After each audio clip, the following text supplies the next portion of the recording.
আসসালামু আলাইকুম এভরিওয়ান, আশা করি অনেক ভালো আছেন। আমি আবারও হাজির হলাম এলিম 6.4 আর 15 ভার্সন থেকে আর 18 ভার্সন পর্যন্ত ব্যবহার করার জন্য নতুন কিছু এক্সেন ফাইল নিয়ে। এক্সেন ফাইলগুলো দিয়ে কিন্তু আপনি হিউম্যান ফটোগ্রাফি করতে পারবেন। অলরেডি কিন্তু আপনার ফটোগুলো দেখতেই পারতেছেন কতটা প্রিমিয়াম কোয়ালিটির ফটোগুলো কিন্তু আসতেছে। অ্যান্ড এক্সেন ফাইলগুলো কিন্তু আপনি ব্যাক ক্যামেরা এবং ফ্রন্ট ক্যামেরার সাহায্যে কিন্তু হিউম্যান ফটোগ্রাফি করতে পারবেন। একেবারে ডিএসএলআর কোয়ালিটি কিন্তু ফটোগুলো আসবে।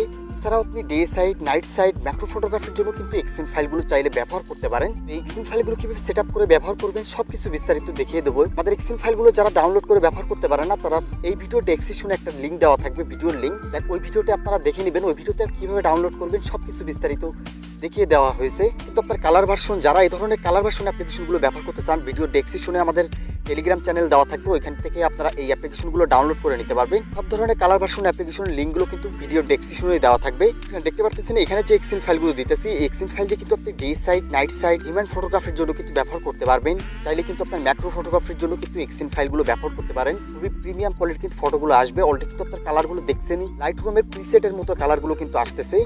এক্সেন ফাইল দিয়ে আমি কিছু ফটোগ্রাফি করেছি, আমি আপনাদের দেখিয়ে দিচ্ছি আসলে এক্সেন ফাইলগুলো কেমন কাজ করতেছে।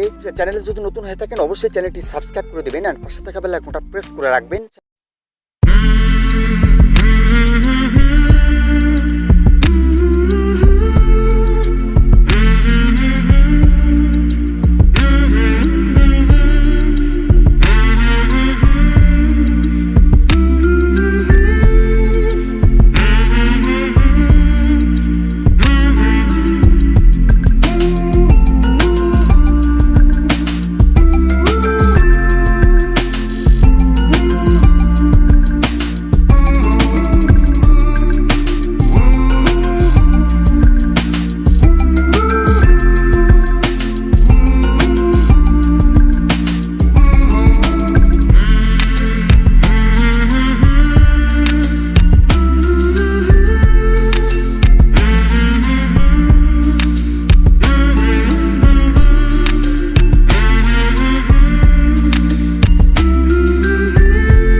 এখন কিছু এক্সএমএল ফাইলের কালার সেটিংয়ের কথা বলে দিচ্ছি। অনেকের আছে আপনারা কালারগুলো পরিবর্তন করতে চান, সেক্ষেত্রে আপনার যে এক্সএমএল ফাইলটা আপনারা কালার পরিবর্তন করতে চান সেই এক্সএমএল ফাইলটা আপনারা ফার্স্টে ইনপুট করে নেবেন। ইনপুট করার পরে এখান থেকে আপনারা সেটিং অপশনে চলে আসবেন। সেটিংয়ে আসার পরে এখান থেকে ফটো প্রসেসিং এই অপশনটাতে ক্লিক করবেন। তারপরে এখান থেকে আপনারা মেন ক্যামেরা, ফ্রন্ট ক্যামেরা এই দুইটা আপনারা এখান থেকে চেঞ্জ করবেন। যদি ব্যাক ক্যামেরাটা চেঞ্জ করতে চান সেক্ষেত্রে আপনারা মেন ক্যামেরাতে চলে আসবেন। আমি আপনাদের একটা সেটিং দেখিয়ে দিচ্ছি, একটা সেটিং দেখে আপনারা ফ্রন্ট ক্যামেরাটা চেক করে নেবেন। আচ্ছা, এখান থেকে আসার পর আপনারা মেন সেটিংয়ে আসবেন। মেন সেটিংয়ে আসার পর এখানে উপরে দেখতে পাচ্ছেন শার্পনেস, এখানে ক্রোমা দেওয়া আছে। এই অপশনগুলো কিন্তু আপনি কনফিগ বানানোর সময় কিন্তু সেট আপ করে রাখছি, তো আপনারা আপনাদের মতো কিন্তু পরিবর্তন করে নিতে পারেন। যদি আপনারা বুঝতে না পারেন সেক্ষেত্রে কিন্তু এই অপশনটা আপনাদের ঘাটাঘাটি করার দরকার নাই। তো আমি আপনাদের কালারগুলো এখান থেকে দেখিয়ে দিচ্ছি কীভাবে কালারগুলো পরিবর্তন করবেন। এর জন্য আপনারা চলে আসবেন, এই যে কালার অপশনটা আছে এই কালার অপশনটাতে ক্লিক করবেন। এখানে কিন্তু আপনি অনেক ধরনের কিন্তু কালার কিন্তু পেয়ে যাবেন। এখান থেকে আপনারা স্ক্রল করে নিচে চলে আসবেন। এখান থেকে সিএফ সেটিং যে অপশনটা দেখতে পাচ্ছেন, এখানে দেখেন green option, red option, blue, yellow, green, red, orange এই অপশনগুলো কিন্তু এখানে দেখতে পাচ্ছেন। এইখান থেকে আপনারা কম বেশ করে দেখবেন যে আপনার কাছে কোনটা ভালো লাগে। যেটা আপনার কাছে ভালো লাগবে সেটা কিন্তু এখান থেকে বাড়িয়ে কমিয়ে আপনি কিন্তু আপনার মন মতো কালারগুলো সেটিং করতে পারবেন। উপরের দিকে কিন্তু আপনার কালারগুলো কিন্তু কমবে অ্যান্ড নিচের দিকে গেলে কিন্তু আপনি কালারগুলো কিন্তু বাড়বে। এইভাবেই আপনারা মূলত এখান থেকে ব্লু সেটিং, তারপরে গ্রিন সেটিং এই সেটিংগুলো কিন্তু আপনারা এখান থেকে করে নেবেন, তাহলে আপনার কালার সেটিংগুলো কিন্তু বেড়ে যাবে। আর যদি আপনার ফেসের স্পুটটা যদি একটু বেশি চান অথবা আপনার নয়েজটা বেশি হয়ে যায় সেক্ষেত্রে আপনারা নয়েজ রিডাকশন এই অপশনটা চলে আসবেন। এখানে দেখেন স্মুথ নামে একটা অপশন আছে, এই স্মুথে কিন্তু আপনার ডিফল্টে দিয়ে রাখছি।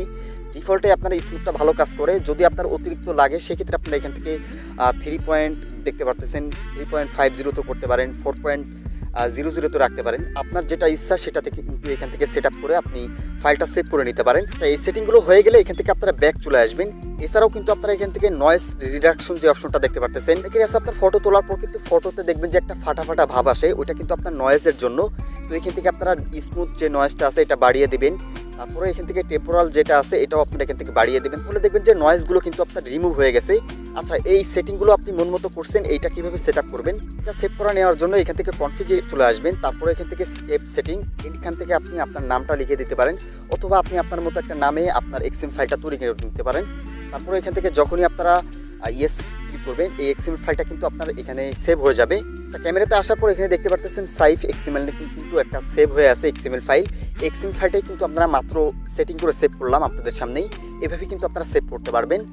এক্সএমএল ফাইলগুলো যদি ভালো লেগে থাকে অবশ্যই ভিডিওতে একটা লাইক করে দেবেন, আর কমেন্ট সেকশনে আপনার মতামত বলতে ভুলবেন না কেমন হয়েছে এক্সএমএল ফাইলগুলো। আর যদি চ্যানেলে নতুন হয়ে থাকেন অবশ্যই চ্যানেলটি সাবস্ক্রাইব করে দেবেন আর পাশে থাকা বেল আইকনটা প্রেস করে রাখবেন, তাহলে আমাদের নতুন নতুন এক্সএমএল ফাইলের ভিডিওগুলো কিন্তু আপনার কাছে সবার আগে পৌঁছায় যাবে। তো দেখা হবে, কথা হবে নেক্সট কোনো কনফিগ ভিডিওতে। ততক্ষণ সবাই ভালো থাকবেন। আল্লাহ হাফেজ।